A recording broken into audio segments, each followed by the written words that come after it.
할렐루야. 모든 생명의 근원 되시는 우리 주 예수 그리스도의 생명이 가득한 주일이 되시기를 간절히 소망합니다. 우리 옆분과 같이 인사하시겠습니다. 사랑하고 축복합니다. 기도의 부흥, 말씀의 부흥, 섬김의 부흥, 선교의 부흥, 진천과 한국과 세계를 예수마을로 만들어가는 교회. 아멘. 오늘은 교역자 복원 주일로 지키고 있습니다. 교역자 복원 주일은 감리교회 모든 교역자들이 건강하게 목회를 할 수 있도록 건강 상태를 점검할 뿐만 아니라 교역자의 영과 육의 강건함을 위해 관심을 가지고 더욱 기도하자는 취지에서 감리교회가 교회력으로 제정한 주일입니다. 지금 담임 목사님께서 수술 회복 중에 계십니다. 속히 회복될 수 있도록 많은 기도와 관심 부탁드립니다. 여러분이 자녀가 2명이 있는데요. 한 자녀는 집에 오면 말이 없어요. 자기 방에 딱 들어가면 문을 닫아놓고 혼자만의 시간을 즐깁니다. 그런데 뭔가 필요한 게 있으면 득달같이 달려와서 또 얘기를 해요. 필요한 걸 채웁니다. 또 한 자녀가 있는데 이자는 집에 오면 옆에 딱 붙어서 제자 엄마 오늘 우리 집에 뭐가 있었고 나 오늘 슬펐다 좋았다 또 기분이 이랬다 그 친구가 내가 이랬는데 내가 어떻게 해야 돼? 이런 것들을 물어봅니다. 상의도 하고 또 필요한 게 있으면 엄마한테 물어보고 또 채우기도 하고 이런 자녀가 있습니다. 여러분 어떤 자녀가 좋습니까? 첫 번째가 좋을 리는 없죠. 다 두 번째가 좋죠. 요걸 한번 바꿔보겠습니다. 우리 하나님의 자녀입니다. 하나님이 보시기에 어떤 자녀가 좋을까요? 필요할 때만, 문제 있을 때만 나와서 하나님 해결해 주세요. 도와주세요. 이런 자녀가 좋을까요? 아니면 매사에 하나님 나 오늘 이런 일 있었고 이게 힘들었어요. 이건 너무 좋았어요. 하나님 감사합니다. 이런 자녀가 좋을까요? 그죠? 그래서 예배와 기도가 중요한 거예요. 어떤 분은 예배와 기도가 무슨 구원에 관련이 있냐 이렇게 얘기하지만 하나님과 친밀한 관계에는 관계가 있습니다. 우리가 예배와 기도 이 시간 아니면 언제 하나님을 만납니까? 그 시간에 하나님께 이런저런 얘기하고. 그래서 기도가 어렵지 않습니다. 기도는요, 내가 우리 부모님한테 얘기하듯이 하나님한테 내 얘기를 다 하는 거예요. 특히 억울한 얘기도요, 사람한테 하면 안 돼요. 내 약점을 이런 거 사람한테 얘기하면 큰일 납니다. 그 약점이 선입견이 되고 편견이 돼요. 근데 하나님 앞에서는 전혀 흠이 안 됩니다. 하나님 앞에 얘기하면요 너무 잘 들어주세요. 다윗 보세요. 다윗은 지 원수를 죽여달래. 저걸 가만 놔두면 안 되는데 악을 갚아달래. 다윗이 그랬습니다. 시편을 보시면 그런 찬양이 엄청 많아요. 하나님 앞에서는 흠이 안 되는 겁니다. 여러분은 그런 자녀가 되시기를 주님의 이름으로 축원합니다. 오늘 말씀의 배경을 보면요, 예수님이 빌라도에게 의해서 십자가 처형을 받은 후에 죽으신 후에 내용이 기록되어 있어요. 지금은요 십자가 하면 큰 상징이고 표징이 됩니다. 우리 교회도 멋있습니다. 전 들어올 때마다 십자가를 보면 너무 좋아요. 근데요 예수님 당시의 십자가는 혐오의 대상이에요. 단두대, 정기의자 이런 의미예요. 십자가 형벌을 그 당시에 사람들이 두려워했고 혐오했던 이유가 뭐냐면 첫째로요 아주 고통스러운 형벌이었습니다. 보통 평균 3, 4일 정도 걸린답니다. 매달려서 죽으려면. 둘째는 아주 수치스러운 형벌이에요. 발가 벗긴 채 조롱과 멸시, 그 인간의 존엄은 없습니다. 명예가 박탈돼요. 요즘 한번 생각해 보세요. 내 명예가 실추된다 그러면요 목숨까지 불사하고 지키는 게 명예잖아요. 근데 다른 건 다 버려도 명예를 지키려고 하잖아요. 고대 시대는 더했습니다.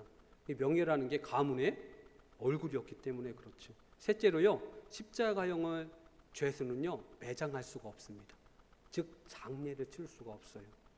들짐승의 먹이나 아니면 십자가 자체에서 그냥 그 자체 썩어서 새의 먹이가 되어야 했습니다. 지금도 그렇지만 고대 시대에 장례를 칠 수 없다는 건 최대의 불행입니다. 그 당시 십자가형에 처한 죄수를요 내어달라고 말을 못했습니다. 죄수니까. 심지어 가족들도요 장례를 치르게 시체를 가져간다는 말을 할 수가 없었어요. 그런데 아주 이례적으로요 오늘 십자가형을 받은 죄수의 시체를 내어달라고 빌라도의 총독에 찾아간 사람이 있습니다. 누구죠? 아리마대 요셉이죠. 너무 신기합니다. 근데 요셉은 왜 이런 큰 위험을 무릅쓰고 십자가형을 받은 죄수를 내어달라고 했을까요? 아리마대 요셉이 그렇게 한 이유가 배경이 세 가지가 있는데요. 우리 세 가지를 한번 오늘 살펴보려고 합니다. 첫째 배경은요, 아리마대 요셉의 신앙에 있습니다. 38절 말씀인데요. 우리 한번 같이 읽겠습니다. 시작. 아리마대 사람 요셉은 예수의 제자이나 유대인이 두려워 그것을 숨기더니 2일 후에 빌라도에게 예수의 시체를 가져가기를 구하매 빌라도가 허락하는지라. 이에 가서 예수의 시체를 가져가니라. 아멘. 예수님의 제자였습니다. 근데 유대인들이 두려워요. 밝힐 수가 없습니다. 그래서 사실을 숨겼다고 합니다. 온전한 신앙을 가졌다고 말하기는 어려운 사람이 요셉이었습니다.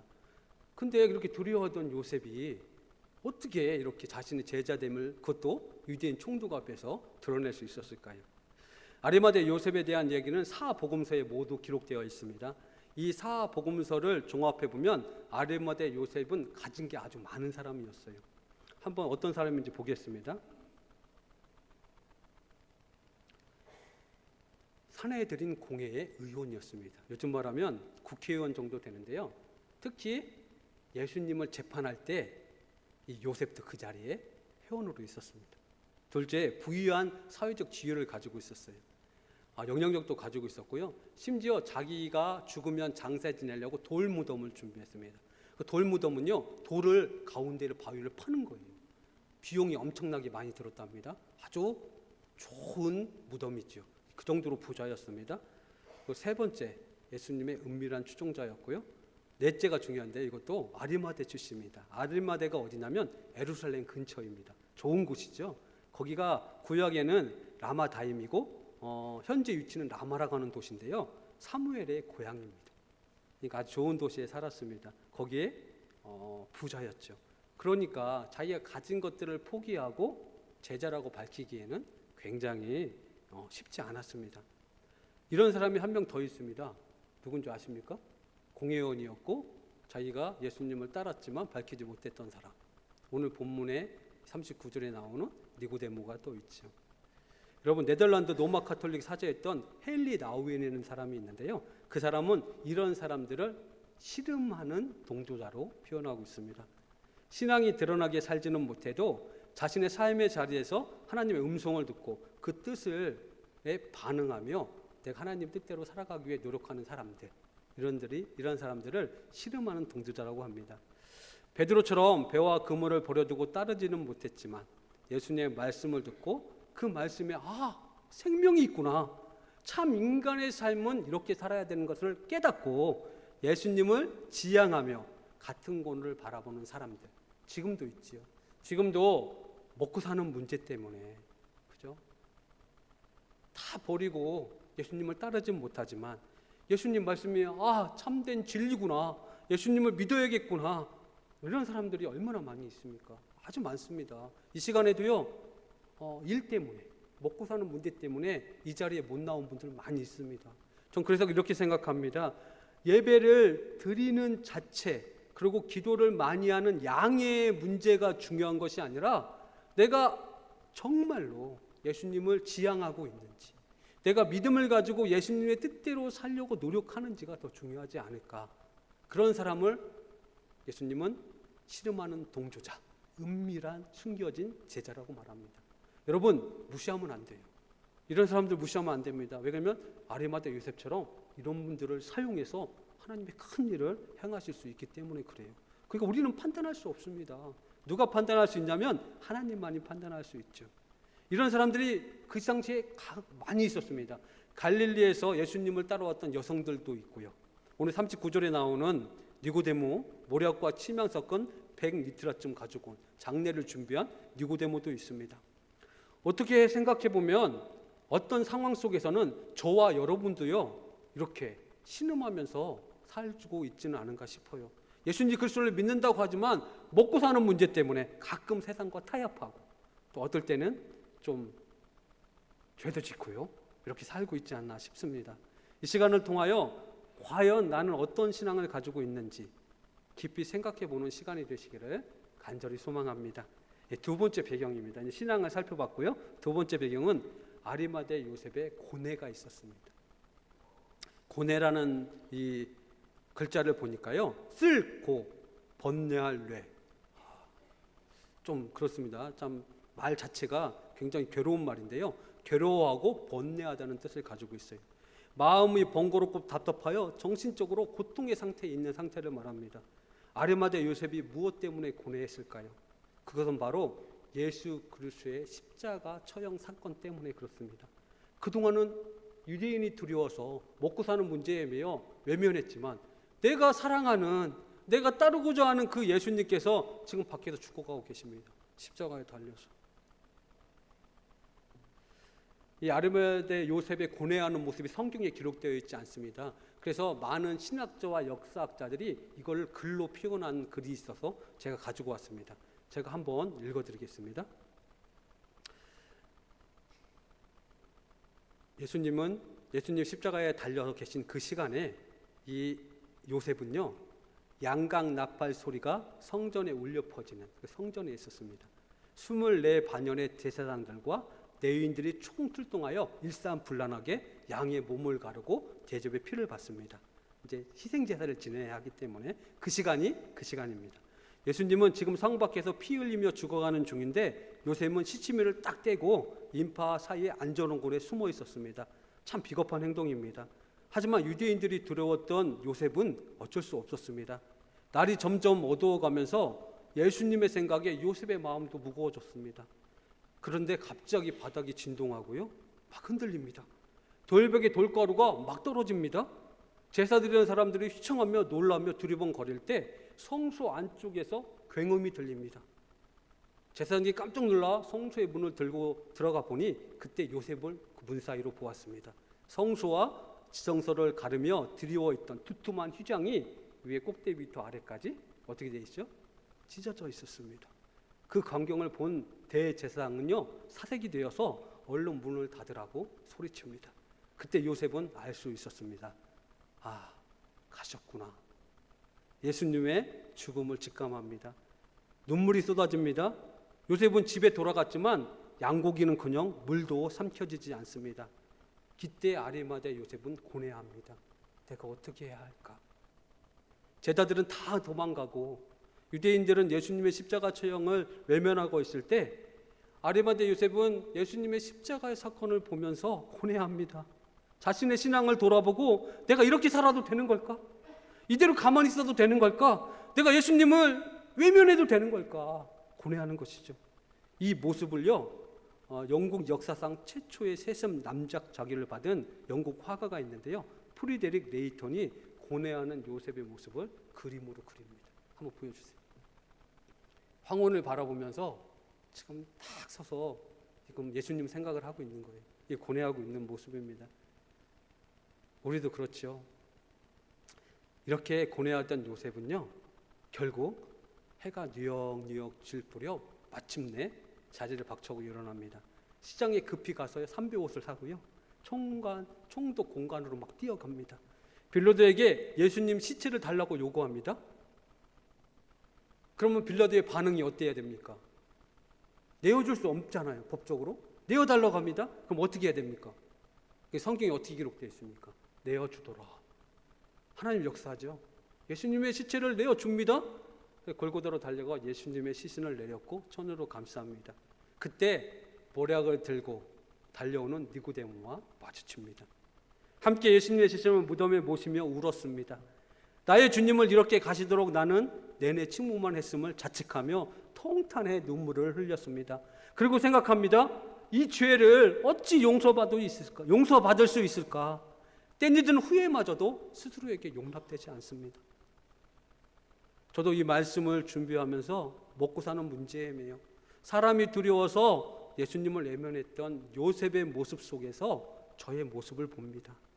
너무 가슴이 아프고 예수님께 죄송했습니다. 이제는 그렇게 살지 않겠노라고, 이제 예수님을 위해 살겠노라고 결단했습니다. 그리고 한편으로는 이런 생각도 했습니다. 그동안 요셉처럼 고뇌하지도 않고 타성에 젖어 살면서 나는 진짜 잘 살고 있구나라고 생각하고 살고 있지는 않았는지 회개했습니다. 사랑하는 성도 여러분, 우리 모두 이 아리마대 요셉처럼 예수님의 십자가를 깊이 묵상하고 고뇌하는 시간을 가졌으면 좋겠습니다. 이 고뇌 속에서요, 하나님을 만날 수 있고 예수님을 만나셔서 자신의 삶을 돌아보는 아주 귀중한 시간을 되시기를 간절히 소망합니다. 세 번째 배경은요, 아리마대 요셉의 결단이 있습니다. 아까 말씀드린 것처럼 아리마대 요셉은 신음하는 동조자였습니다.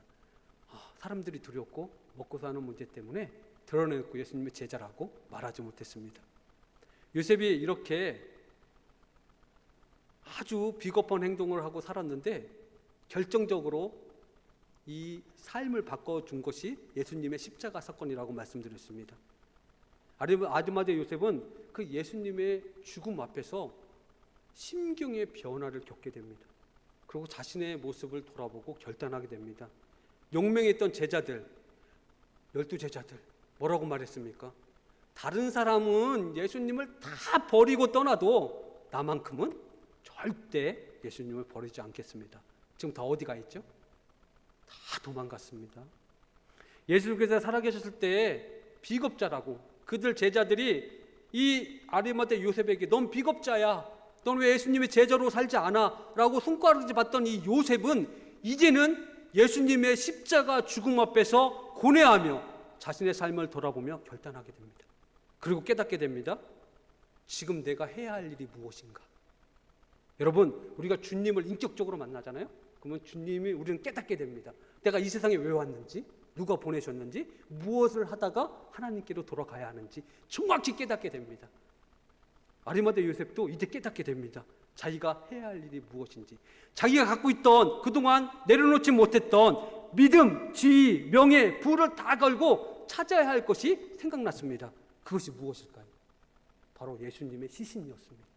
내가 모든 것들을 포기해도 십자가에 달리신 예수님의 시신을 찾아야겠구나. 그 이유는 하나님의 말씀에 근거합니다. 요셉은 그 말씀을 기억했겠죠. 예수님이 이렇게 말씀하셨거든요. 살아생전 유대인들에게 내가 고난을 받아 그래서 십자가에 달려 죽을 것을 예언하시고 또한 며칠 만에 3일 만에 부활하실 것을 말씀하셨습니다. 이러기 위해서 뭐가 필요하죠? 장례가 필요하죠. 시신이 온전해야겠죠. 왜냐하면 그 몸으로 부활하시기 때문에. 시신의 무덤에 안치해야 됩니다. 그래서 요셉은요, 내가 해야 할 일이 뭔지 하나님께 고뇌하면서 정확히 계시를 받게 되는 거예요. 그리고 예수님의 시신을 찾으러 갑니다. 이 말씀이, 이 성취가 이사야서 53장 9절 말씀인데요. 우리 한번 같이 읽어보겠습니다. 그는 강포를 행하지 아니하였고 그의 입에 거짓이 없었으나 그의 무덤이 악인들과 함께 있었으며 그가 죽은 후에 부자와 함께 있었도다. 아멘. 죽은 후에 부자와 함께 있었도다. 누구 무덤에 안치가 되어야 됩니까? 부자의 무덤에. 그 누구 무덤이 맞죠? 아리마대 요셉의 무덤에 안치될 것을 하나님은 알고 계셨고 계획하고 계셨습니다. 이거에 누가 반응한 거죠? 아리마대 요셉이 반응한 것입니다. 이 예언이 완성되기 위해서는 예수님의 시신이 아리마대 요셉의 묘실에 매장되어야 했던 것입니다. 진주를 찾았던 비유와 같이 요셉이 찾아야 했던 것은 바로 예수 그리스도의 시신이었습니다. 그래서 예수님의 시신을 찾기 위해 빌라도에게 간 거예요. 이리적으로 요셉이 이걸 모르지 않았거든요. 십자가에 달린 죄수를 내어주지 않는다. 이게 로마의 법이다. 알고 있었거든요. 근데 그걸 찾으러 간 이유는 하나님의 계시, 하나님의 예언이 성취를 위해서 나의 모든 것들을 버린 거예요. 목숨을 걸고 간 겁니다. 근데 하나님이 역사하셔서 예수님의 시신을 찾게 된 것이요. 그리고 장례를 치릅니다. 그리고 아리마대 요셉은 무엇을 기다렸을까요? 부활하실 예수님을 기다립니다. 이 말씀을 통해 우리가 깨닫게 되는 사실이 있습니다. 역사는요, 인간들이 만들어가는 것 같지만 실상은 누가 만들어요? 하나님이 만들어 가십니다.